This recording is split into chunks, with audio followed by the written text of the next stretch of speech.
Okay. Good morning to everybody in this third session of a seminar for lecturers on virtual reality. After the two first sessions focused on theoretical and practical applications of the virtual reality, today we are going to present a couple of application cases at the University of Navarre. But just before giving the floor to Elena Lacilla, who is going to present our partners, our guests from the university, I would want to say that our survey it's going very well because we have reached 75 answers. Questionnaires, so it's a very good number. The challenge is to reach the 100 answers, and maybe there are some people here among us that they don't know about nothing about the survey, but let me share my screen just a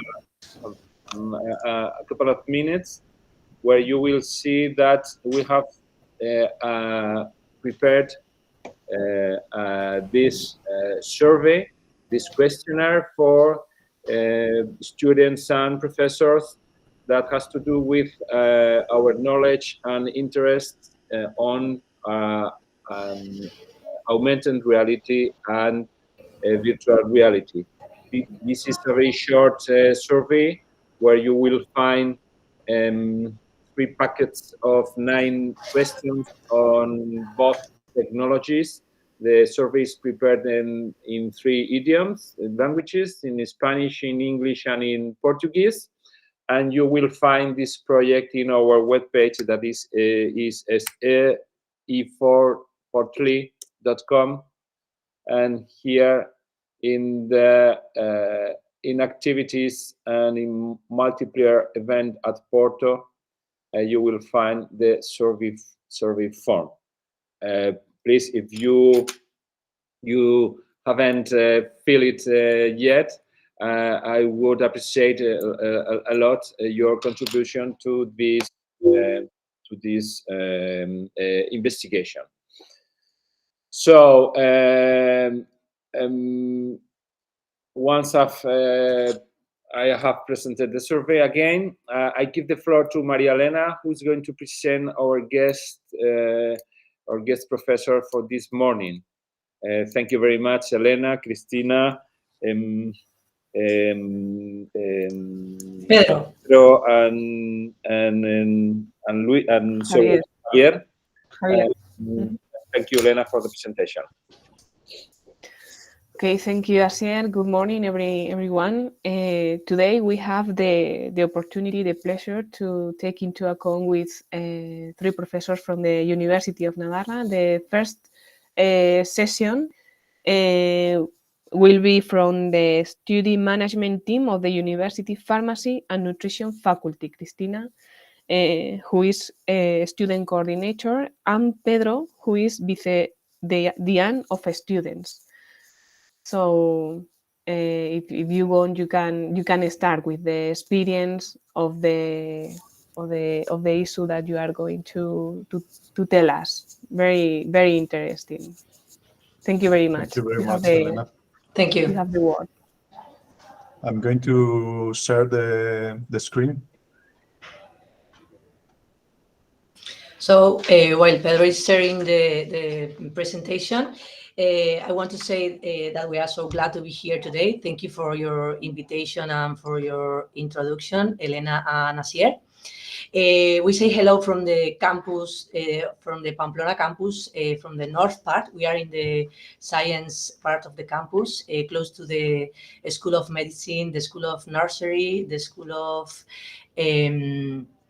Pharmacy and Nutrition, where we work. Okay, so our work is to help our students to be the best here in their degrees. Okay, so we had last September, in the beginning of the academic year, a new experience that was very grateful, and that was the reason we are here today.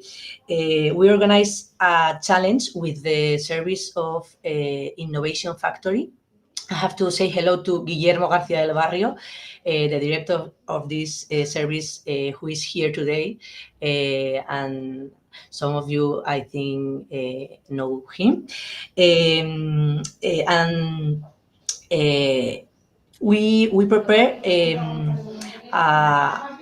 a welcome day for the new students who began the first year of nutrition and health and the first year of pharmacy. Okay, we received this day 200 more or less 200 18th year students, and we thought that because they are the future, they have really a virtual vision for life, and it's an honor for us that in the universities we can build with them, with our students who are precisely the young people, and they have enough enthusiasm.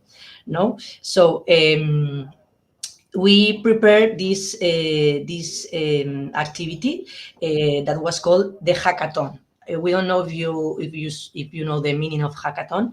It is an Anglo-Saxon term for this type of activity, and consisted of solving in less than 3 hours a challenge proposed by a company. We talked with a very close company here in Navarra, that is Cinfa, a pharmaceutical company, and they select an important issue that was the how can I say, a sanitary or a health issue, that is the adherence. I don't know if I pronounce well, adherence of the treatments. So Pedro, if you can go on with the okay. So they talk about the chronicity, and they showed their objective that was to develop solutions that allow us to accompany and improve the quality of life of chronic patients. Okay, so they show our students some reasons that have the adherence of the patients, and they said more or less 50% of we have more or less 50% of therapeutic adherence in our societies. Okay, so we organize in groups of 6 people, more or less. Okay, mixing them. People that was from pharmacy or from nutrition. It was the first day they met, so it was very interesting the way they organize, they talk, they introduce themselves, and then we go on with the hackathon. How do you say, the hackathon project.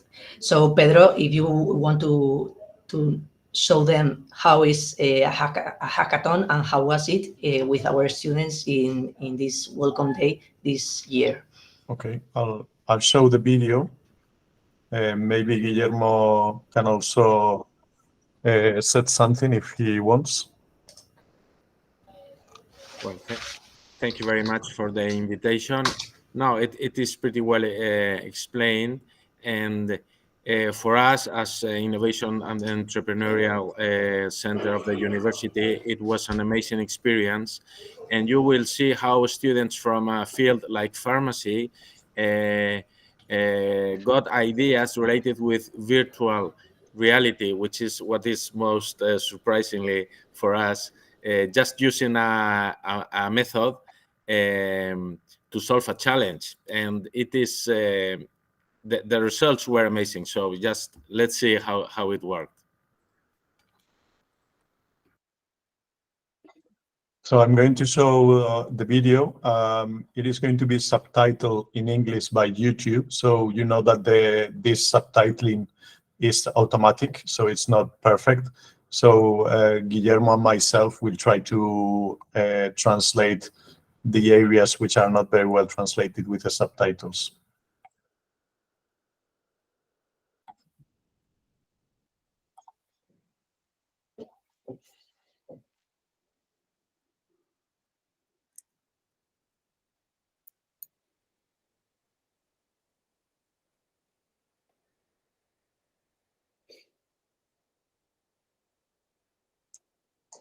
Excuse me, Cristina, maybe you have to stop sharing.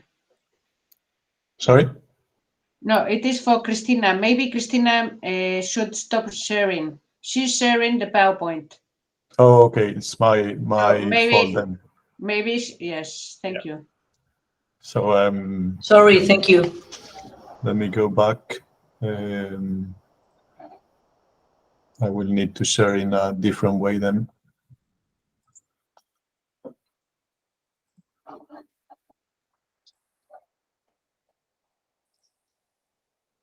Now are you able to see the video now? Not yet.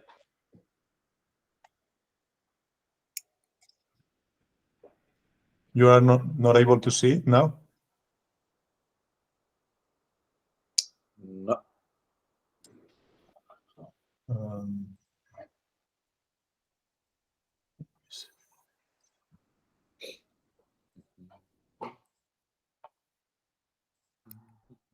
Now? Yes. Okay. Thank you.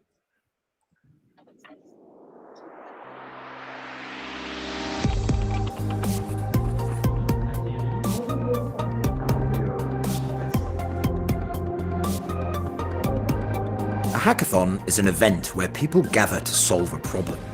It can be technical, educational, social, artistic, or related to any field. This hackathon is about an organizer who has a problem and participants who are trying to solve the problem. These participants gather in teams made up of different skill sets to try and find a solution to the problem.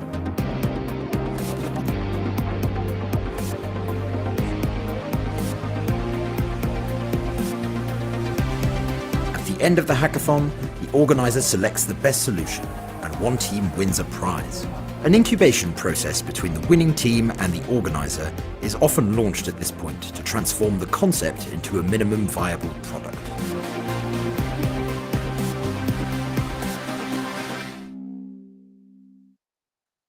Agency owners from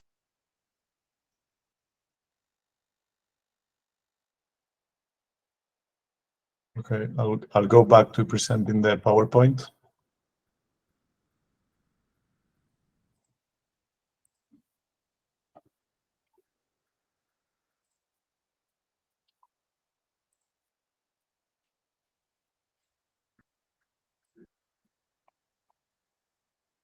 Can you see the PowerPoint?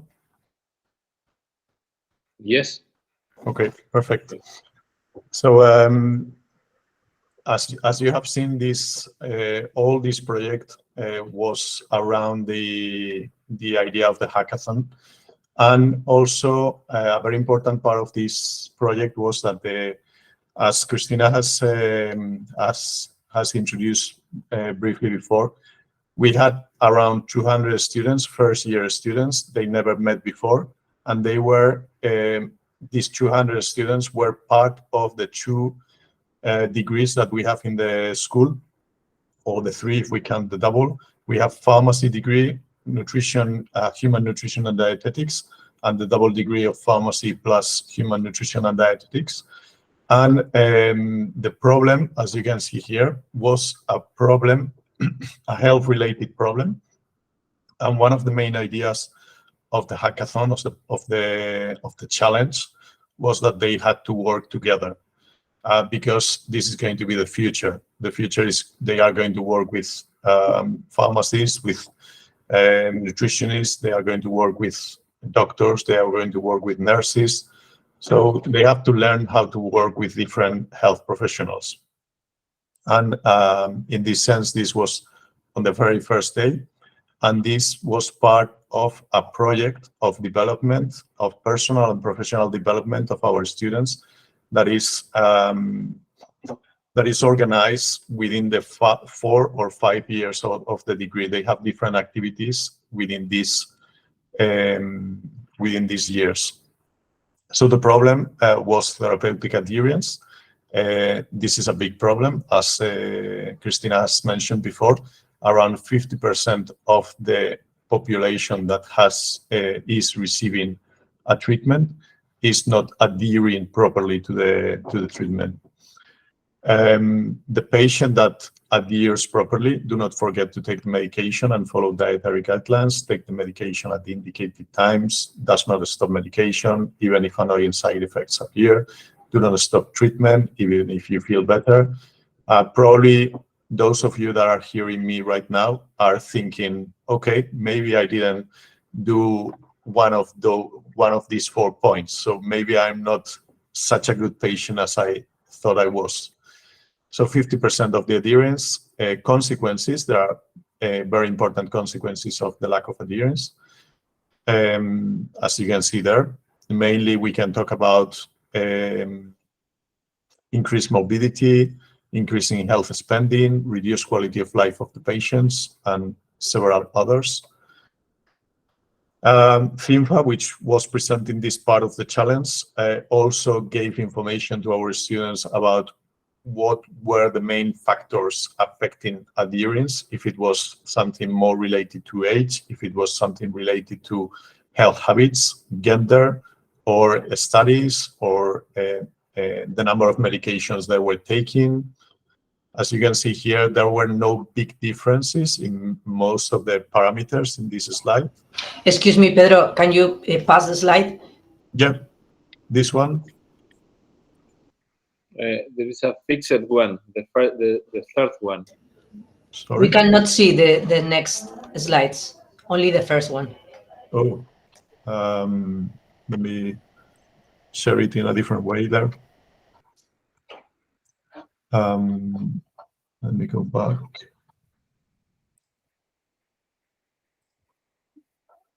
Okay.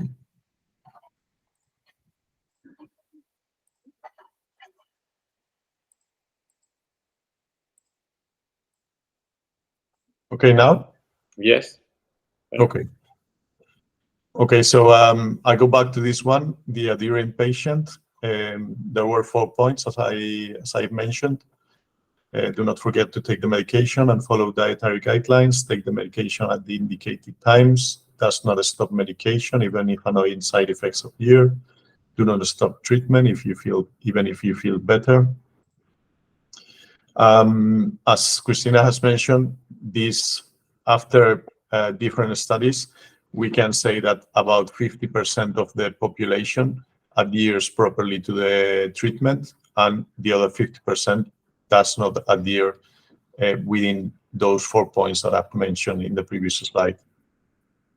The consequences are very important: increased morbidity, increasing health spending, reduced quality of life of patients, and many others.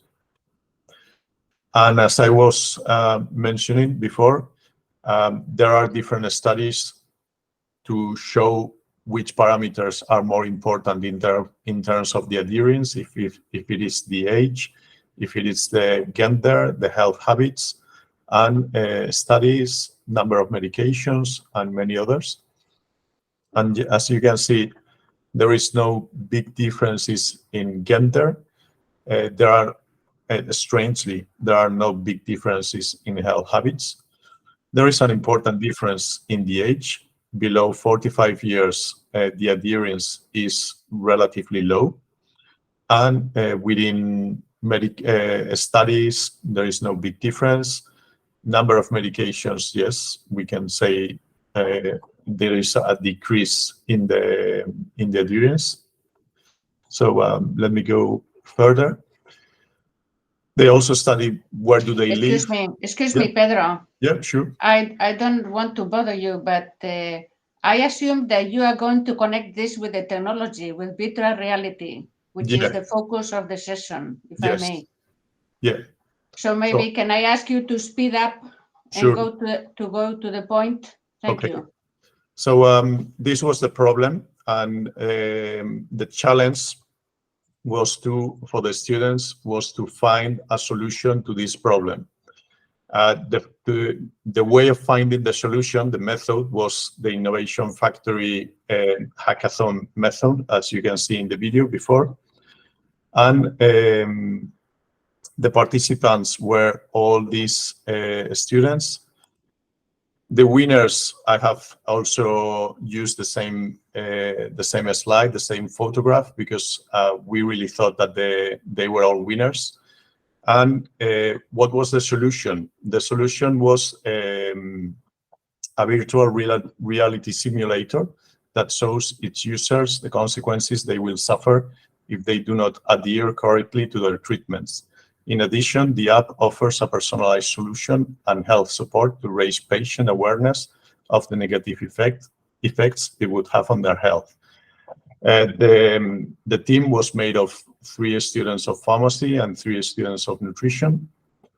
And some of the other projects, some of the other groups had solutions that came up with virtual reality as a part of the solution. And in this case, we cannot show anything else about the simulator because it was more virtual than any other. I mean, it was just the idea. It was just the project. The project has not been developed further. So, but the message here, as Elena was pointing out, the message that we wanted to share here was that our students from first year are thinking about virtual reality and other innovative solutions. So we have to think about them in our education, and we have to try to implement them as much as we can. But here it was just the idea. We have to say also that together with Guillermo, we also made another hackathon with the boards of the different years of all the health area. So medicine, nurses, chemistry, biology, biochemistry, pharmacy, nutrition. And the winner of that second hackathon was also a project involving virtual reality. So in this sense, this is mainly our message. So thank you very much for your attention. I'm going to stop sharing for the questions. Thank you so much, Pedro. Can I kindly request you to send us the link in the future to these outputs, the virtual reality simulator? If you develop this, can I kindly ask you to send it to us, so Right. as we can include it in the as part of the project, if I may? Yeah. Okay. There is at the moment there is no plan to develop further the idea, but if we do, we will send it. Yeah. Here, Thank you so I much, can show here the poster of the winners. Yeah. Okay, and we awarded them with an escape room in the city. So we will see. We'll keep talking with them, and maybe we can talk about develop this idea, as Pedro said. Yes, I think it is lovely that students are thinking in terms of virtual reality and solutions in terms of virtual reality. And I think it is a proof. The only thing is that we will be thankful if you have more outputs in connection with this in the future. We will be thankful if you share it with Asier Santas, who is the head of the group in the University of Navarre, okay?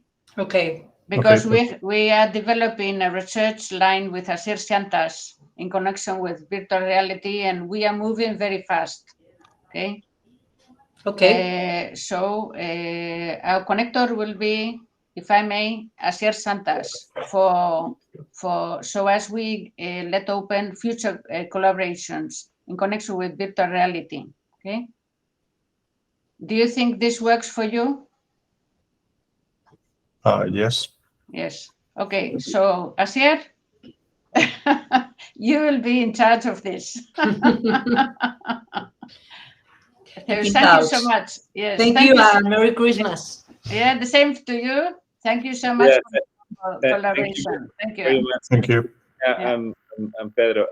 Yeah, I'm very interested on the results on further investigations. In fact, we had in Porto another intervention of the University of Navarre with applications in the field of health and surgery with very good results. And in this sense, I wanted to ask you a question related with the use of virtual reality, because you have presented the idea that the students of the first year at your degrees are now naturally thinking on the possibility of using virtual reality as a good tool for these hackathons or cases related to health and nutrition. But I wanted to know if you are still are already working with, for example, this kind of devices with the students, or if you have found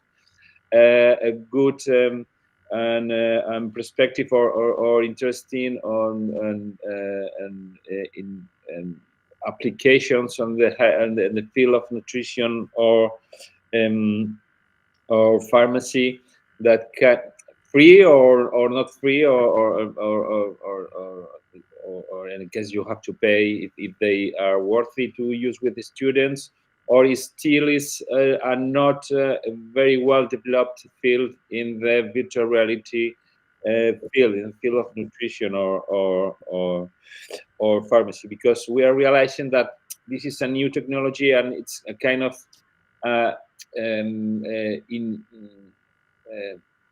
period of implantation of these technologies in all the fields of the education.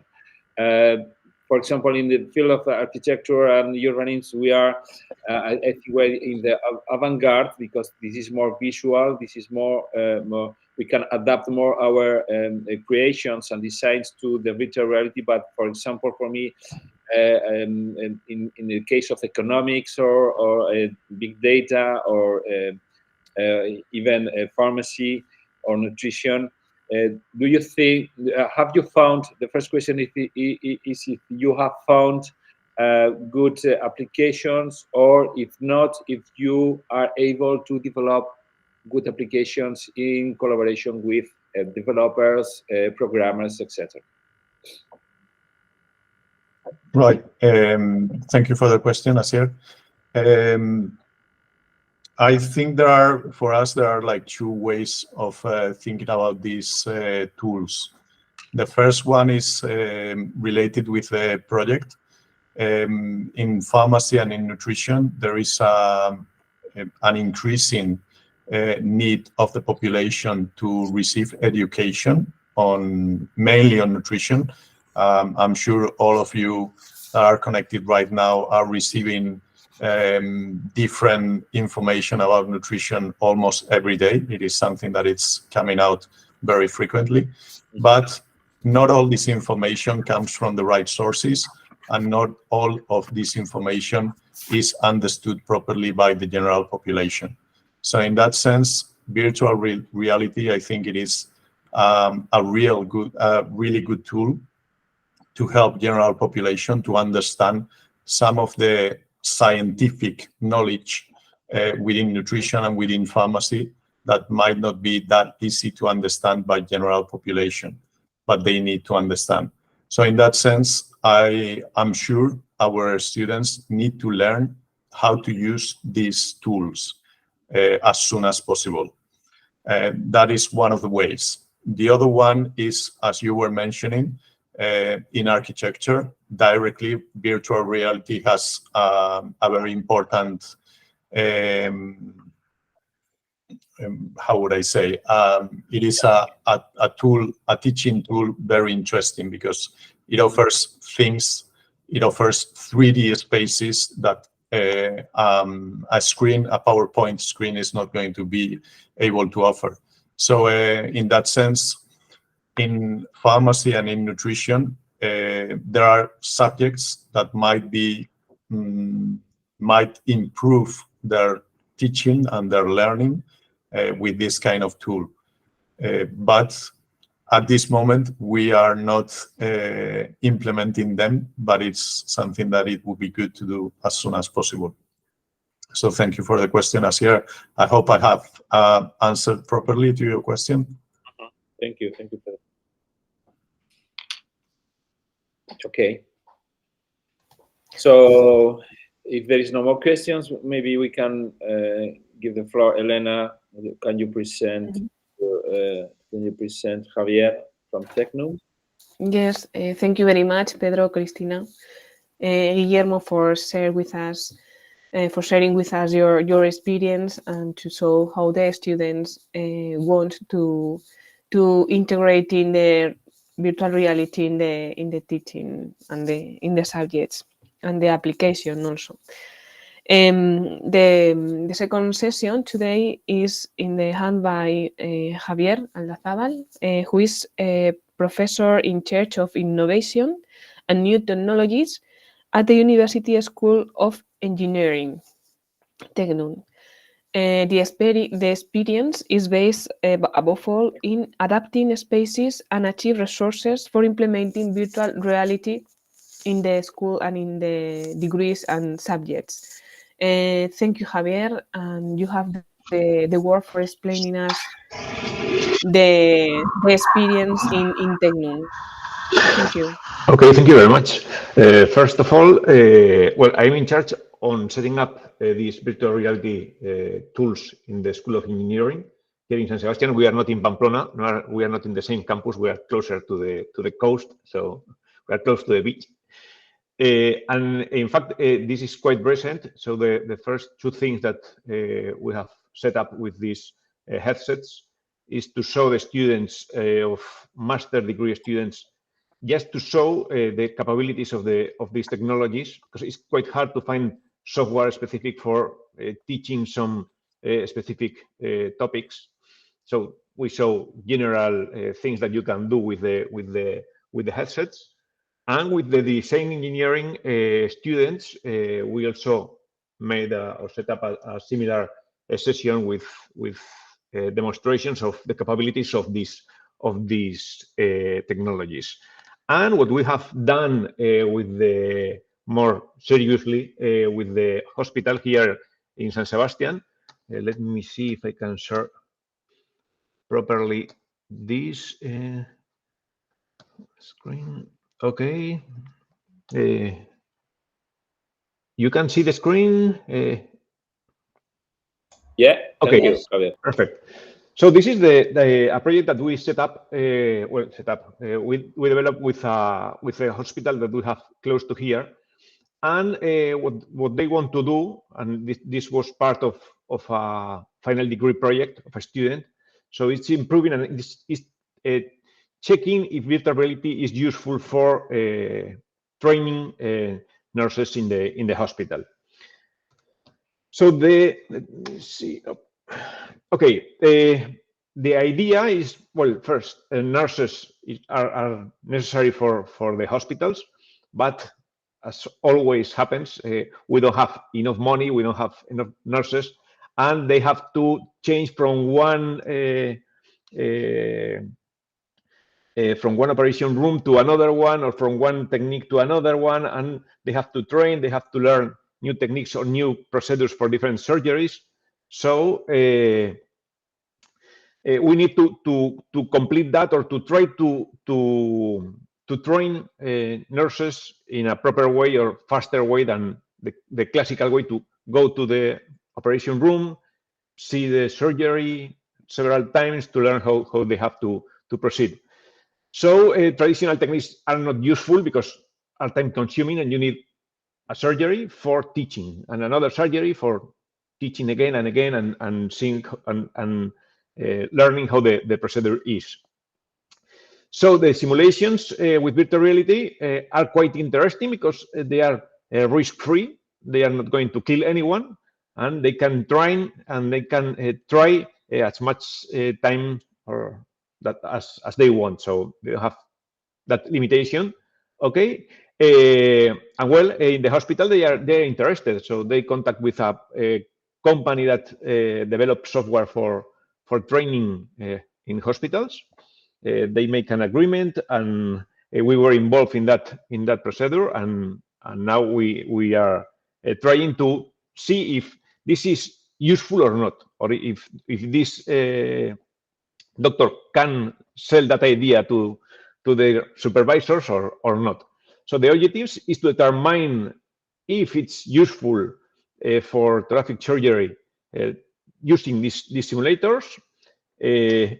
Of course, we want that the nurses are happy with these techniques. If it's something that they don't like, they are not going to use, they are not going to learn. So we want to see if it's enjoyable for them, okay? And we are going to see, or to have a first approach to see if it's interesting to have these virtual reality techniques or labs or practical work in the curriculum of the students. Okay, so this is the simulator that we use. Okay, this is the simulator. Kauka is the company that set up or developed this software. Okay, and it has two scenarios. The first one is you have to familiarize with the tools that you are going to use during the surgery. Okay, so you have to take all the tools and put on the table and put the tools in certain order. Okay, and the second one is the operation room, and we have two modules in the operation room. The first one is the formation. They are going to tell you, okay, you have to take this tool, and they put an arrow on. This is the tool that you have to take, and then you reproduce that procedure, and then the evaluation modulus where you don't have any help. So they will ask you, give me the scissors, and then you have to know where the scissors are, and you have to give the scissors to the surgeon.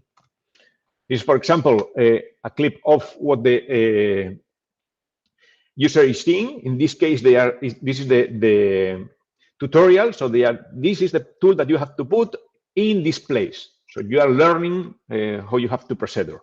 Okay, and let me see. Okay, this is during the surgery. They ask you for one tool, and you have to give the tools, or you have to ask the tools to the assistants. Okay, in this case, it's evaluation, so you don't have any trick, or you don't have any advice of what you have to do.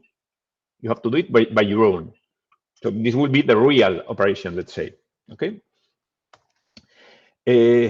Well, for seeing if this is useful and if this works, we set up two different participant groups. So the first group corresponds to the professionals that are working in the hospital. So the instrumenting nurses that work in the hospital, and we are not choosing anyone who work in the thoracic surgery group, because that's what they have to learn. So of course, the people that work in that section know what they have to do in the surgery. So it's not, they are going to do it properly. So they will remove that people.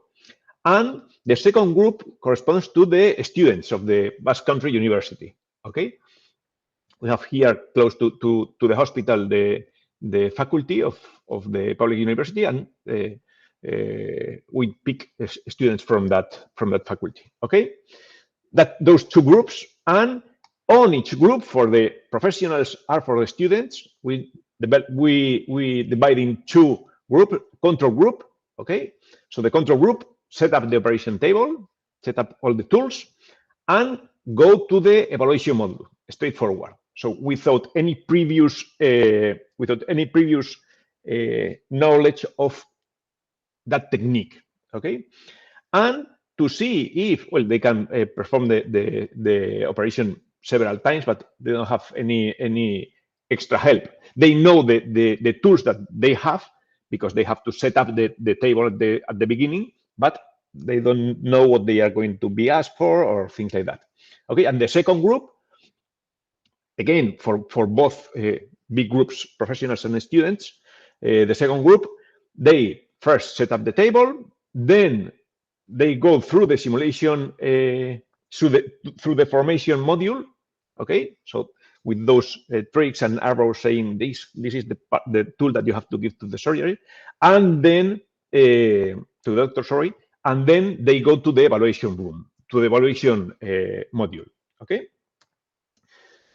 So this is the procedure that we go on with these these experiments. Let's say, okay.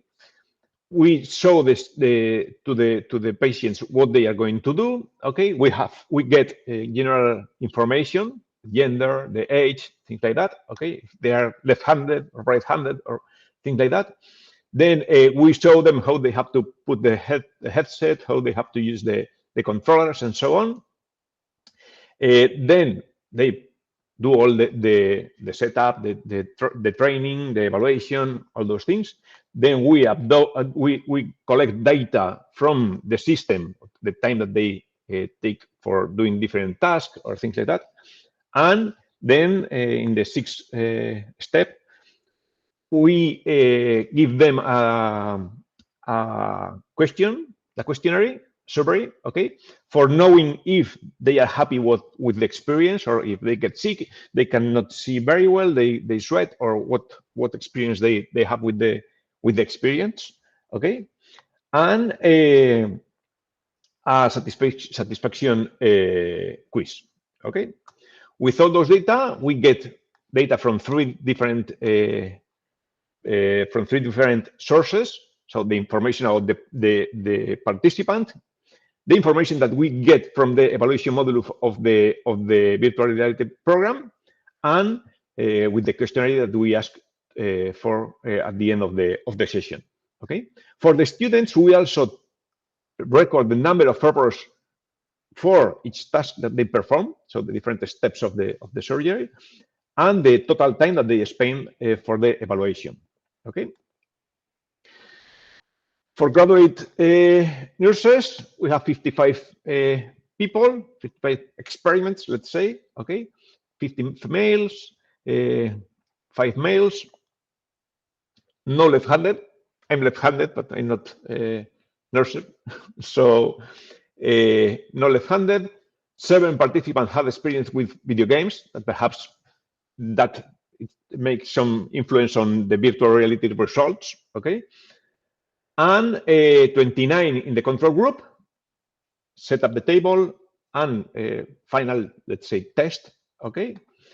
And 26 set up the table, training, and final test, okay?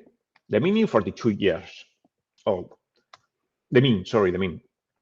Okay, and the side effects that we found, 25 people say they have no problem with the experience, okay? 17 say that they have 1 problem, 8 2 problems, and 5 more than 2 problems.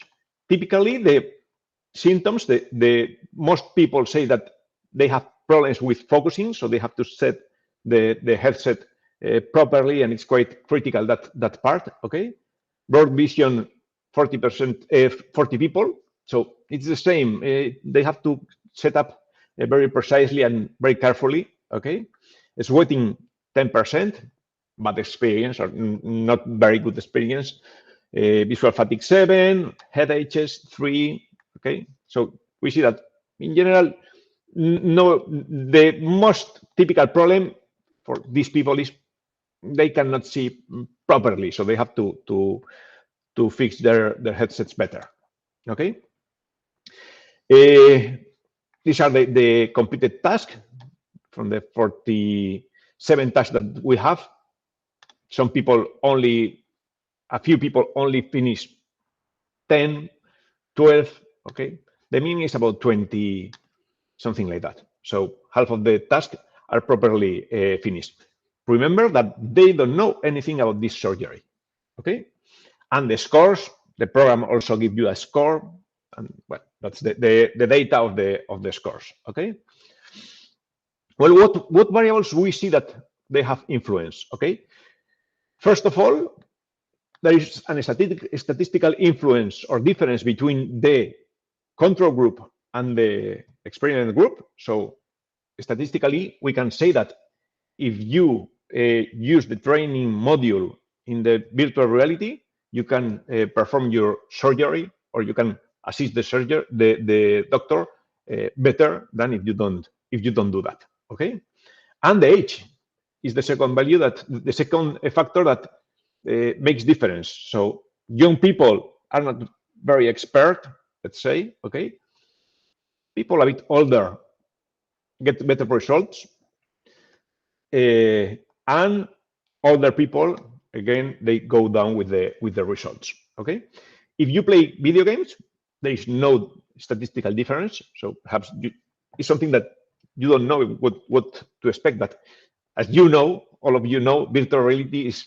close to reality. So video games are different. Okay, and well, these are, for example, we have a lot of data from all the experiments and all the tasks and all those things. Okay, but in this case, tasks that are the most difficult ones, that means that you have to take some tool and give to the doctor. Okay, asking is easier. Asking is okay.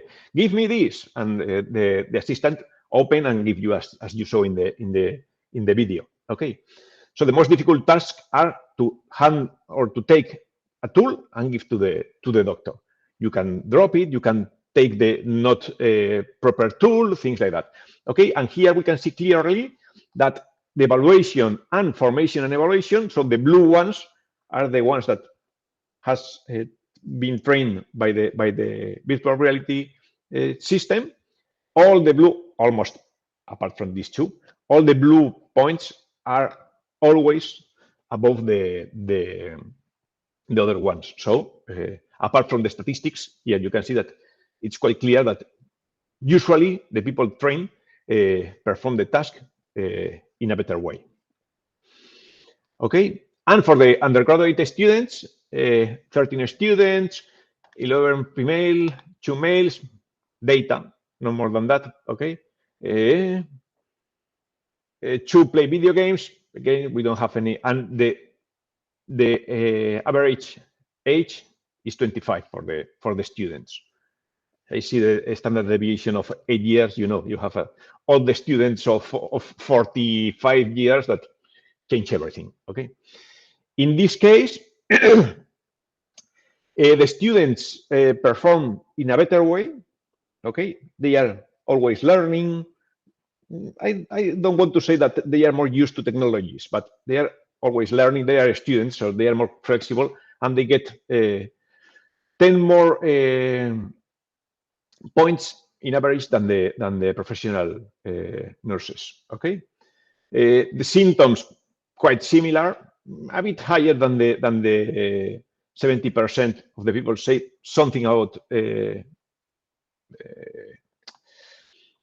symptoms about the experience. Okay, a bit more than the previous one. Perhaps they want to play the virtual reality game faster and they don't set up the headset properly, or they are not so patient than the professional ones. Okay, the number is not very high, and what we observe is that in this case we also record the number of fails that they have and the time that they take on each task. Okay, and what we observe is that the evaluation obtained by the program is not the same as the evaluation obtained if we use a person that is observing the procedure. Okay, we can say, okay, he took this tool, he gave it properly, he took this tool, he gave it properly. So we can see if they are doing properly.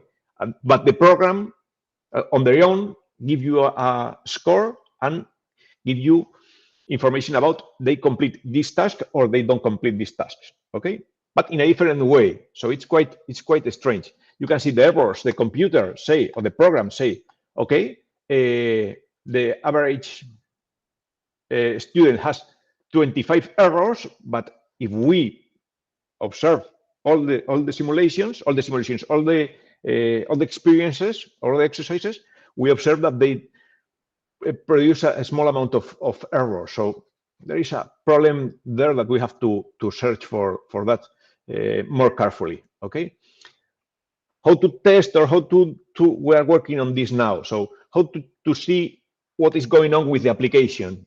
So we are going to play normally with the application to see what happens. We are going to try to do everything wrong to see what happens.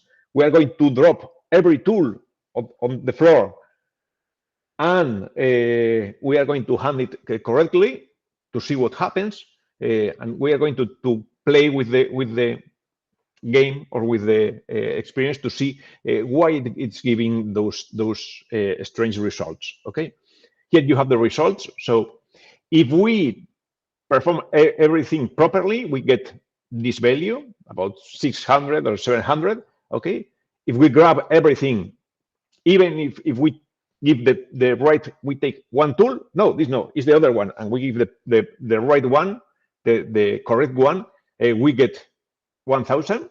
Okay, if we spend a lot of time waiting for giving the tools, so we are lazy giving the tools, we get these values, and throwing items, we get these values. And so these are the errors that we obtain, and the scores that we obtain using or introducing those errors in the program. Okay, and you see the first attempts, the scores are very slow, very low, and the second always very high in all the steps or the tasks that we have to perform, and in the third sometimes high, sometimes low. So it's something that we have to take into account and to go deeper in that. Okay, so conclusions. Virtual reality is a valuable tool for training the operation room nurses, as demonstrated by the research study. I play with this application, and if any of you work with this application one afternoon, you can operate me. I trust in you, because you know all the tools and you know the procedure, even if you are not surgery, but you know, or nursery, but you know what a device is, what another device is, where they are in the table. So it's quite interesting for training. Okay, and you can repeat several times the same day, and the next day you can go to the operation room. Okay, the participants are happy, so they say that it's a good experience, that they learn and they feel it useful, something interesting and something useful for introducing these technologies. Okay, the students, they see that it's very important, or it will be very important to have this in their curriculums. Okay, because it's a different way of practicing. Okay, they have to go to the operation room for sure, but previously to that, they can train with these techniques in a very efficient way in their home, in Saturday, Sunday, when they want. Okay, and further research is needed, because the amount of people that participate in the experiment, let's say, is not as big as we would like, and we have to tune and to work more carefully with some of the data that we obtain. And this is our experience with teaching for Grace. And if you have questions,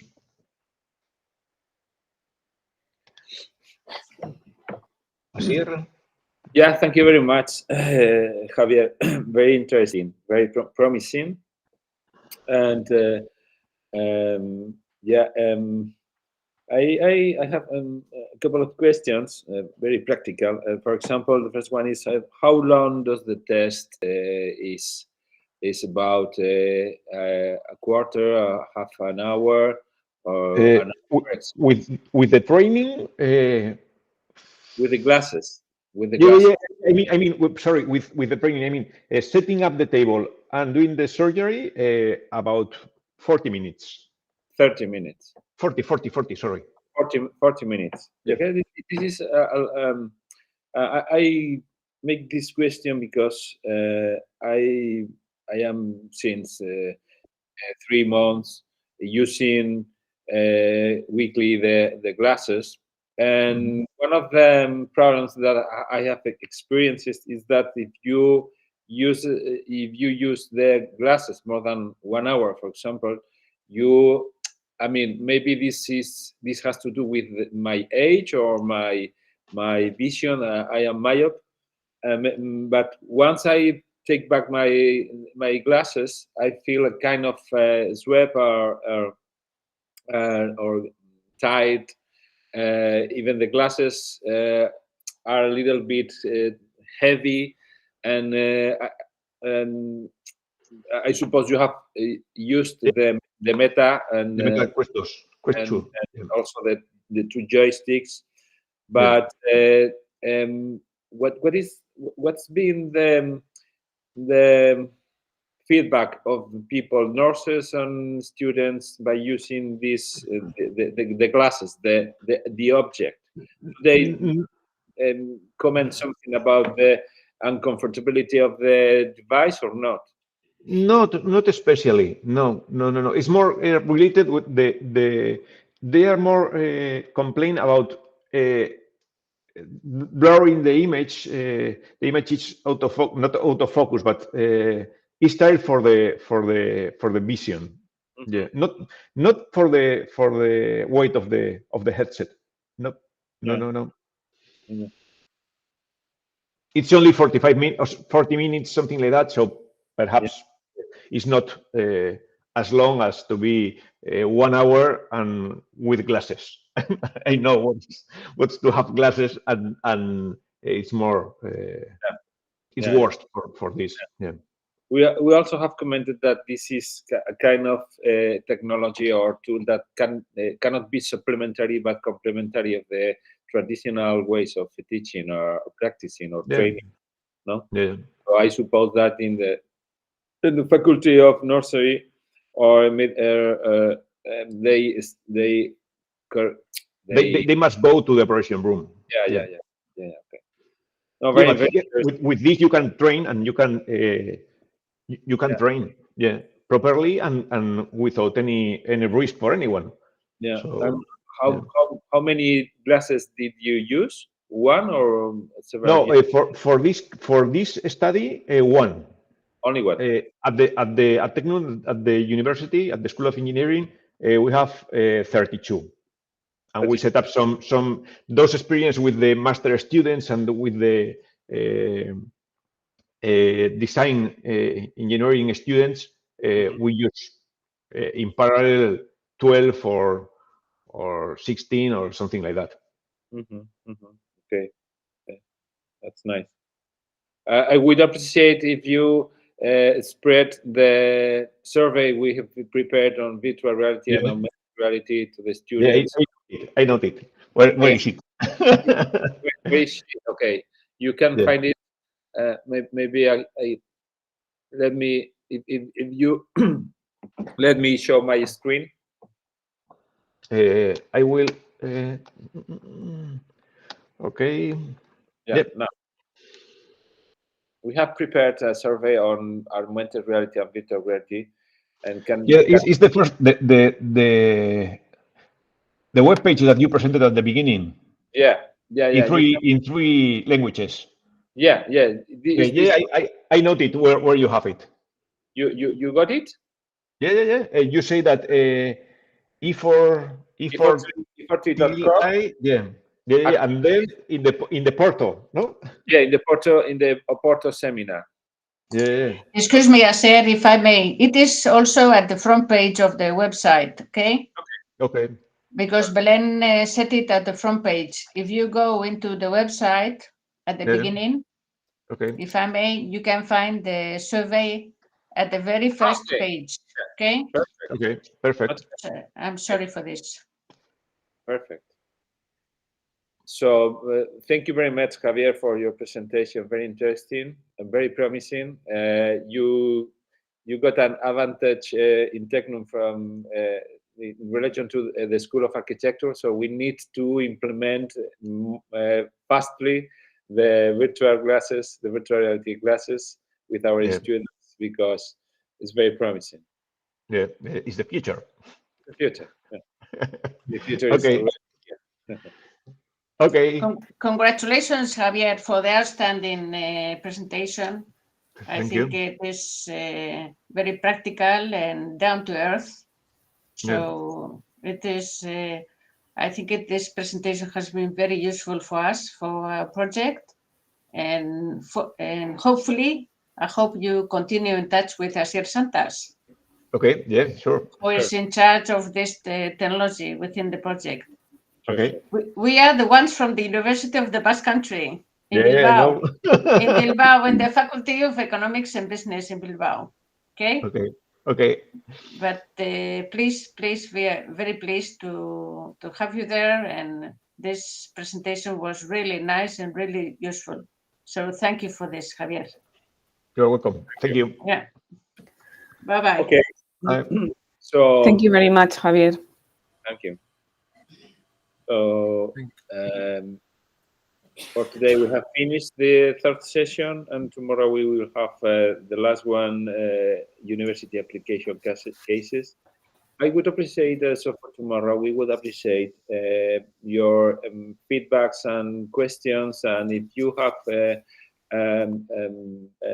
any suggestion or desire about on more knowledge about one field of knowledge or the possibilities of virtual reality in your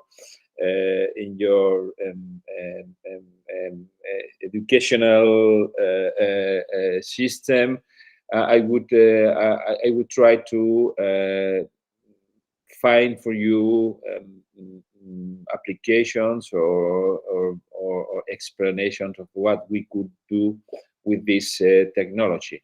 So tomorrow we will have this presentation, but I would appreciate a final brainstorming or participation of all the participants in the project in order to visualize the next steps in this new and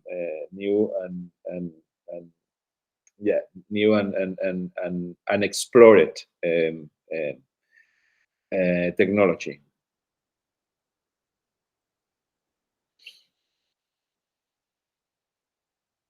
So if there are no more questions, let's. No, I only say one thing, a brief thing that is, I think is obvious, no? The different levels that the virtual reality have or has during the process of implementation, no? From the idea, where the idea appear, and then all of the process of to implementation, and also with the presentation of Javier, so how the experience can be evaluated, no, from the different points. So I think the virtual reality implementation is a very important process behind only the application, no. So I think these two sessions can think about that.